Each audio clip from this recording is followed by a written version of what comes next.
पूरी फिलॉसफी जो है वो 4 मजबूत पिलर्स पर खड़ी है। पहला, बातचीत और डिस्कशन को बढ़ावा देना ताकि भाषा असल में इस्तेमाल हो। दूसरा, सिर्फ टेक्स्ट बुक से आगे जाना। तीसरा, पढ़ने को सिर्फ टेक्निकल एनालिसिस नहीं बल्कि एन्जॉयमेंट के लिए बढ़ावा देना।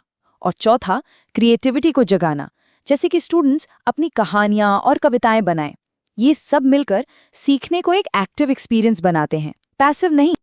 अच्छा, तो असल क्लासरूम में ये सब कैसा दिखेगा? सोचिए, स्टूडेंट्स जोड़ों में काम कर रहे हैं, तस्वीरों को देखकर किस्से सुना रहे हैं, छोटी छोटी कविताएं लिख रहे हैं या मिलकर क्लास के लिए एक लाइब्रेरी बना रहे हैं।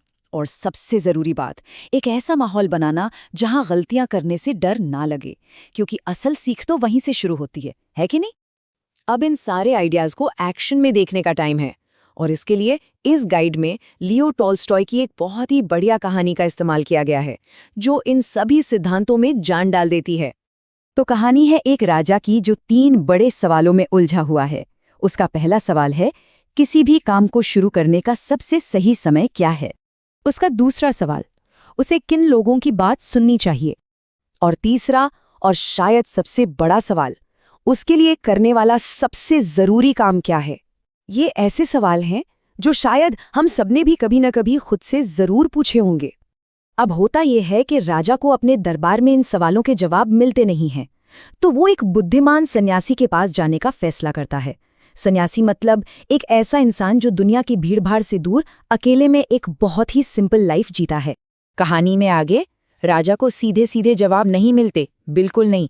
इसके बजाय वो थके हुए सन्यासी की ज़मीन खोदने में मदद करने लगता है। तभी एक घायल आदमी वहां आ जाता है और राजा उसकी देखभाल में लग जाता है, उसकी जान बचाता है। और आखिर में सन्यासी उसे समझाता है कि जवाब तो उसके अपने कामों में ही छिपे थे। उसने रटकर नहीं बल्कि करके सीखा। और कहानी में एक ट्विस्ट भी है। वो जो घायल आदमी था वो असल में राजा का दुश्मन था। वो बदला लेने के लिए आया था, क्योंकि राजा ने उसके भाई को मारकर उसकी सारी प्रॉपर्टी छीन ली थी, मतलब कि जबरदस्ती उस पर कब्जा कर लिया था। लेकिन जब उस दुश्मन ने देखा कि राजा ने कैसे उसकी जान बचाई तो उसका दिल पिघल गया। वो बदला लेने के बजाय राजा का सबसे वफादार सेवक बनने की कसम खा लेता है, यानी पूरी तरह से लॉयल और सच्चा। सोचिए, राजा के सिर्फ एक काम ने एक दुश्मन को दोस्त में बदल दिया। तो सवाल ये उठता है कि एक राजा की इस कहानी का सीखने की कला से क्या लेना देना है? बहुत गहरा कनेक्शन है। चलिए अब इन दोनों धागों को एक साथ जोड़कर देखते हैं। यहाँ पर सन्यासी का सबसे पावरफुल मैसेज आता है, जो इस पूरी कहानी का निचोड़ है। वो कहते हैं, तो याद रखना, केवल एक ही समय है जो महत्वपूर्ण है, और वो समय है अभी। असली ताकत फ्यूचर प्लानिंग या पास्ट के अफसोस में नहीं है, वो इसी पल में है ना।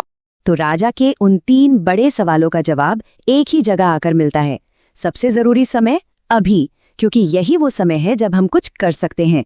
सबसे जरूरी इंसान वो जो इस पल हमारे साथ है, और सबसे जरूरी काम उस इंसान की भलाई करना। ये कोई रूल्स की लिस्ट नहीं है, ये तो जीने का एक तरीका है। और बस यहीं आकर सारी बातें जुड़ जाती हैं। देखिए, जैसे राजा को जवाब किसी रूल बुक में नहीं बल्कि अपने कामों में, यानी प्रेजेंट मोमेंट में मिले, ठीक वैसे ही असली लर्निंग भी नियम रटने से नहीं होती। ये होती है उस सब्जेक्ट के साथ अभी के पल में जुड़ने से, उसके असली मतलब और कॉन्टेक्स्ट को समझने से।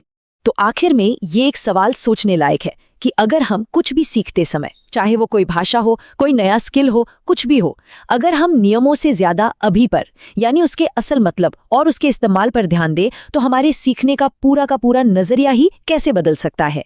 इस पर सोचिएगा जरूर।